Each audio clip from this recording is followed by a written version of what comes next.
Parte 18.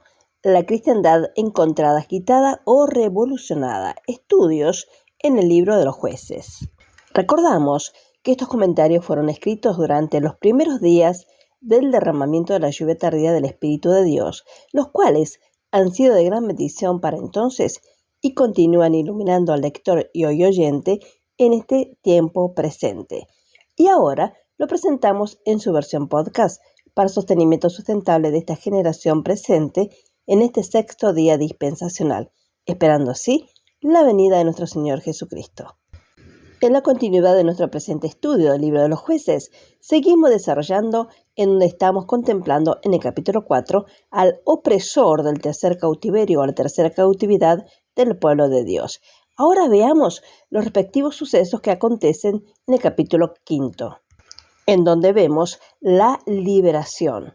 En estos dos dignos jueces, Débora y Barak, tenemos señalado el camino de la liberación señalado por Dios para nosotros. Qué alegría para nuestros corazones rastrear la manera de la victoria de Israel y notar que así hay esperanza para nosotros. Lo primero que se necesita es un grito, es decir, un clamor. Porque desgraciada y tristemente estamos viviendo en una época en la que hay poco llanto, poco juicio propio, sino más bien una especie de satisfacción desesperada con el estado miserable de las cosas, o bien una condición mucho peor, la muy mala condición, una jactancia entre nosotros mismos, ricos y aumentados, con bienes y sin necesidad de nada, como se nos dice en Apocalipsis capítulo 3, verso 17, de la versión revisada iremos a esta referencia. Porque tú dices, yo soy rico y me he enriquecido, esto es, crecido en bienes, y de ninguna cosa tengo necesidad, y no sabes que tú eres un desventurado, miserable, pobre, ciego y desnudo.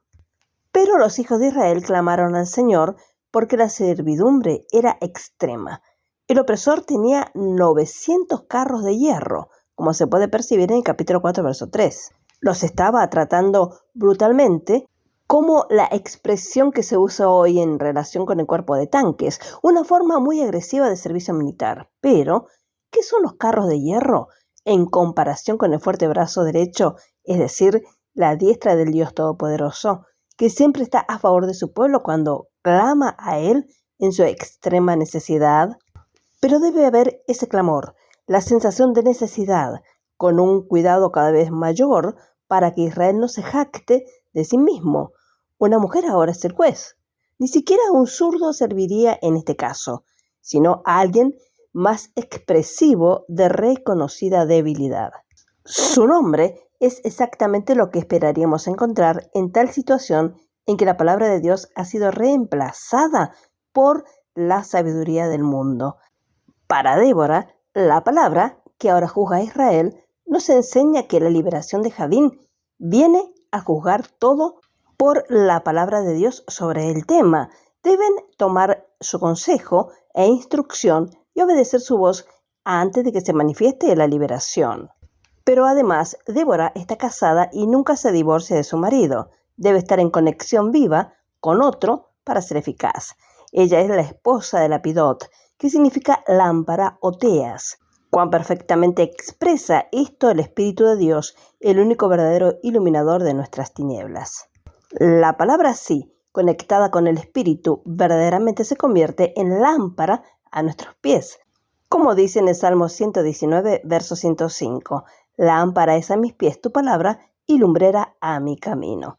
Así, en Débora y Lapidot, a quienes Dios ha unido, tenemos la palabra iluminada por el Espíritu que alumbra, purifica, consume y libera.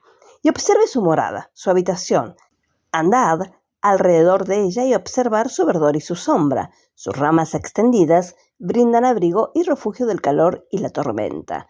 Ningún aroset, ningún corte o talla de los verdaderos santos de Dios es el hogar de la palabra unida al Espíritu, sino que la encontrarás debajo de la palmera de Débora, capítulo 4, verso 5. Como hemos señalado anteriormente, la palmera, según la Escritura, es la figura de la prosperidad, como está escrito, el justo florecerá como la palmera en el Salmo 92, verso 12. Por lo que aquí expresa la bienaventurada prosperidad espiritual de los que están acatando la palabra de Dios y viven conforme a ello, cuyos consejos son su norma de juicio. Es un lugar feliz, un estado alegre en el que vivir, no nuestros pensamientos o razonamientos, sino el así dice el Señor, la respuesta a todas nuestras preguntas. Entonces somos verdaderamente prósperos, bendecidos y felices, gozosos, viviendo bajo la sombra de la palmera de Débora, aunque al mundo podamos aparecer como pobres, miserables y sin amigos. Y la situación exacta de este hermoso árbol se describe aún mucho más y con mucho cuidado para nuestra instrucción, para que no nos equivoquemos en cuanto a la morada de Débora. Ella está entre Ramá, es decir, las alturas, y Betel, la casa de Dios. Los nombres de estas ciudades son muy significativas. Ramá habla de Cristo exaltado, la verdadera norma de juicio propio, y de nuestro lugar seguro en Él como coronado de gloria y honor. Betel, por el otro lado, enfatiza el hecho de que la comunión se mantiene por el juicio propio. Aquí, entonces, tenemos dos lados de nuestra vida cristiana, posición y estado, cada uno con su lugar, uno a cada lado de la palmera de Débora. Desde aquí, Ramá está bien a la vista, uno puede ver claramente el maravilloso lugar de seguridad y bendición en el amado, incluso como él. Entonces, podemos volvernos y mirar en la otra dirección y encontrar que estamos completamente a la vista de la casa de Dios. La una ciudad es llamada a la otra, y Débora habita entre ambos. La palabra de Dios es la balanza, dando a cada uno su debido peso. El lugar exaltado al que somos llamados exige una casa de alabanza, de adoración, de oración en este escenario presente. Así el significado divino de esta serie de nombres es muy maravilloso. La palabra de Dios, es decir, Débora, iluminada y encendida por el Espíritu, esto es Lapidot, nos vigoriza y mantiene en la prosperidad espiritual, esto es palmera, juzgando todo lo que es contrario a Dios. Por lo tanto, hay un acuerdo perfecto entre nuestra posición en lo alto, Ramá, y nuestro estado aquí, Betel. Pero todo esto debe aprenderse en la práctica antes de que pueda haber liberación de Javín, esto es el cautiverio. Y solo cuando el pueblo del Señor haya encontrado la palmera de Débora, estarán listos para el siguiente paso, esto es el llamado de Barak. ¿Cuánta instrucción hallamos en la palabra de Dios? Tenemos las herramientas necesarias para vivir una vida de victoria. Por ahora dejaremos por aquí, confiando plenamente en la fidelidad del Señor para la comprensión de estos maravillosos escritos. El Señor los bendiga ricamente a cada uno. Amén y amén.